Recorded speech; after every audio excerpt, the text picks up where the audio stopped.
friends, Miss Dana here. Today we're going to be making a movement cube, and the goal of this activity is to be using our gross motor muscles, which are our big muscles, and we're also going to incorporate following directions into this activity. So today we're going to make a cube that looks similar to this, and I'm going to show you how. So we're going to get started, and the things that you're going to need are tape, scissors, a writing utensil, and paper. You'll need 6 square pieces of paper. And since most paper is rectangular, I'm going to show you first how you can make a square out of rectangular paper. You can use any type of paper, computer paper, I'm using construction paper. If you have origami paper, it's already square, but if not, I'm going to show you how to make a square out of this. Okay?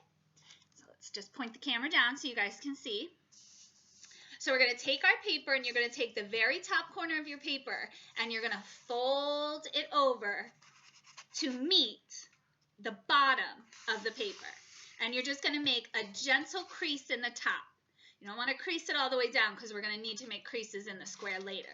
So you crease it over just a little bit at the top, and it's going to leave a little mark. That's going to be your marker to line up where you fold over. So you're just going to take it over to that little dot, and you're going to line up the top and the bottom of the paper to make a nice straight line down. You're just going to, that one's going to be a deep crease, so that way you can cut off. So this is our square, and this is our rectangular piece, and we're just going to cut off that small rectangular piece. Use this piece of paper, this extra piece of paper, as scrap paper, cutting paper, reduce, reuse, recycle. So go ahead and hang on to that for a later project. And we have our square piece of paper. Now with our square, we are going to be folding it. So I'm going to show you how to fold your square to make the 6 pieces that you're going to need that are going to look like this when it's all done. Okay? So we're going to show you on this piece of paper. What you're going to do is you're going to take this side, fold it all the way over. You're just going to make a little gentle crease for this one. And then you're going to do the opposite way. So you're going to fold up, and you're just going to make another gentle crease. Okay? So now we have almost a plus symbol right in the middle of our paper and 4 sides. Okay? So then we're going to take this side of our paper, and we're going to fold it over to line up with that center line we had just made. So you only fold it in half to the halfway point. Then we're going to take this side of our paper, and we're going to fold it over to meet that other side. Okay, so this is what your paper should look like right now. Now what we're going to do is we're going to take our paper, and we're going to fold the bottom up to meet the line in the center, the other line we made. And again, you're going to do that on the other side. You're going to take it up to meet the center of the paper and fold. Now these creases should be pretty deep, so if you need to take another object, I'm just using a ruler, and just really crease those down because it'll make it easier for you to put your cube together if you do that. Okay, so right now I have a piece of paper that looks like this, and here's my 6 pieces of paper that will look like that, and I'll show you how to put the cube together. Okay, we're going to start off with 4 pieces, and we're going to start putting our cube together. So you're going to take one piece and face it this way, one piece and face it that way, and then we're going to take one more piece, and we're going to just insert it into the top like that. And sort of just like push it together, try to make it fit and stay, and then we're going to flip it over, and then you're going to do the same thing with your other piece of paper on the top here. Okay? If you have a couple more hands here, it's really helpful at this point. And then when you flip it over, you're going to see at the top here that you have 2 open sides. So those 2 open sides, like this one right here, is where you're going to slide your paper into. Okay? I'll be able to show you on the other side a little bit more because our cube will be more stable by then. So we're going to go ahead and put that in there. And you could also throw a piece of tape in there to just kind of help you hold it together if you need to at this point, because we're almost done. And it'll make it a little bit easier.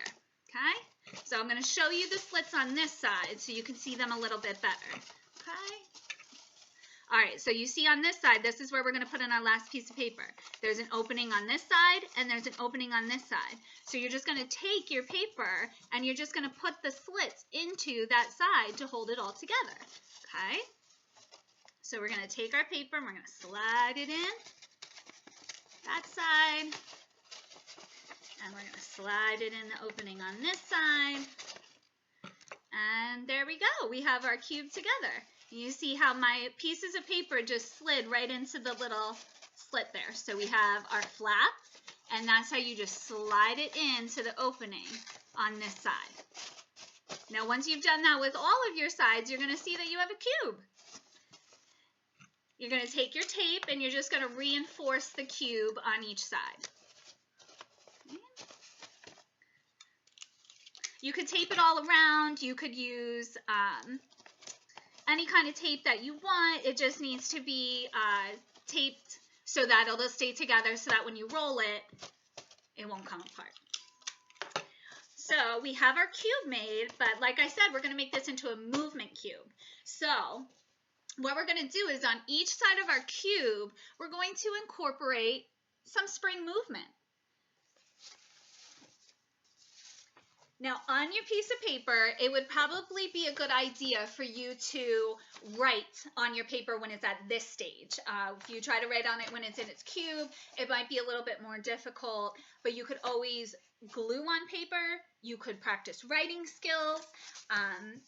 You could come up with your own spring movements. These are just some that I came up with. So the first one I have is fly like a bird. So you're just going to write on here, fly like a bird.